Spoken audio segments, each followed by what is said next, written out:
Let's start with the microstresses on thought leaders.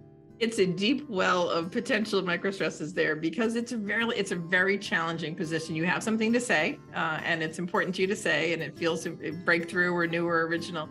You're not in control of getting that message out really in so many ways. You depend on gatekeepers, you depend on someone asking you to speak at the conference, or you depend on an editor saying yes to your article. So the likelihood of misalignment of roles or priorities where you're working with people where you have slightly different goals for what your thought leadership will look like. It's really hard to come up with new, genuine thought leadership. Thought leadership is a very high-stress profession, both for the people who aspire to be viewed as leading experts and for the people who support them, the editors, marketers, public relations, literary agents, speaker agents, and others.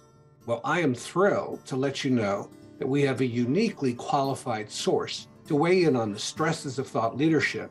That person is Karen Dillon, and she's the co-author of a new book called The Microstress Effect: How Little Things Pile Up and Create Big Problems, and What to Do About It. In the book that Karen and her co-author Rob Cross recently published, they lay out 14 types of microstresses, little things that most of us don't recognize, but which impede our performance anyway.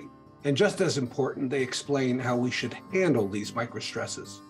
In my interview with Karen, I asked her to explain how microstresses affect thought leaders and thought leadership professionals. In addition to the deep research that she conducted with Rob Cross, Karen is uniquely qualified to talk about this for two other reasons. She's a highly accomplished thought leadership professional on her own, first at Harvard Business Review, where she was editor for 8 years, and for the past 5 years as editorial director of a consulting firm called BanyanGlobal Family Business Advisors. What's more, Karen has become a recognized thought leader on her own.